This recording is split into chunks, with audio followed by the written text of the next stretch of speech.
Assalamualaikum warahmatullahi wabarakatuh. Halo Sobat Golu Timnas. Kembali lagi Sobat Golu Timnas mengabarkan di akhir pekan ini Timnas Indonesia terancam tak diperkuat pemain keturunan di kualifikasi Piala Asia 2023 menyusul proses naturalisasi yang dinilai bisa berlangsung cukup lama.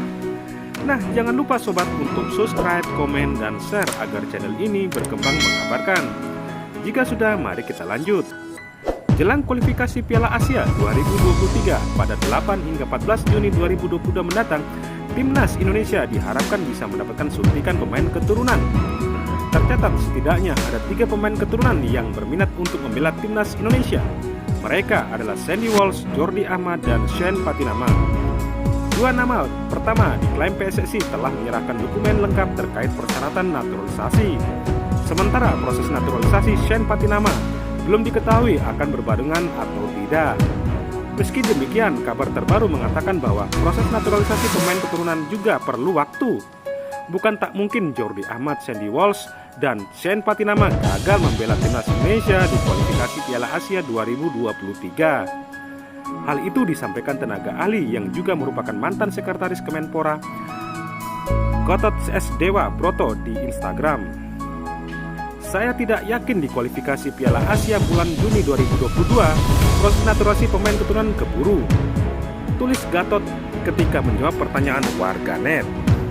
Pokoknya kami tetap prosedural, tidak ada kok yang mempersulit. PSSI juga sudah kerja keras untuk meneliti, tambahnya. Sebelumnya, Menteri Pemuda dan Olahraga Menpora Zainuddin Amali mengakui bahwa proses naturalisasi Jordi Amat dan Sandy Walsh terhambat.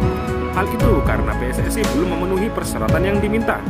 Seperti diketahui, peralihan kewarganegaraan Jordi Amat dan Sandy Walsh sudah berjalan cukup jauh.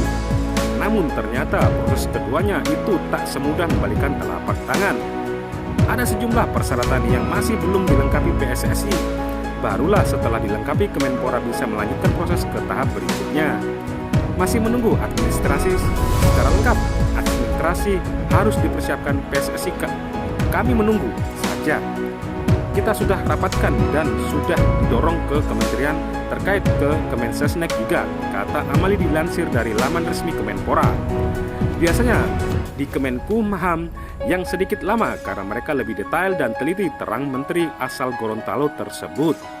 Amali menerangkan pihaknya mau membantu proses naturalisasi lantaran kedua pemain ini cukup meyakinkan, apalagi ia sudah mendengar langsung dari paparan pelatih Sintayong mengenai Jordi Amat dan Sandy Walsh. Fans sepak bola tanah air juga jelas berharap agar ketiga pemain itu bisa segera merampungkan perubahan kewarganegaraan agar bisa membela Timnas Indonesia di kualifikasi Piala Asia 2023. Apalagi kedua pemain tersebut diproyeksi berbaju Timnas Indonesia cukup panjang sekitar 8 tahun. Tentu saja diharapkan prestasi bisa segera datang. Mereka, Jordi Amat dan Sandy, ada durasi bermain sekitar 8 tahun itu bisa, pangkas Menpora Amali. Timnas Indonesia telah mengetahui lawan-lawan yang akan dihadapi pada kualifikasi Asia 2023. Merujuk hasil undian skuad Merah Putih masuk grup A bersama tuan rumah Kuwait, Yordania, dan Nepal. Nah, itulah kabar terancam gagalnya pemain keturunan dalam membela Timnas di Piala Asia. Sampai jumpa pada kabar-kabar lainnya dan salam football.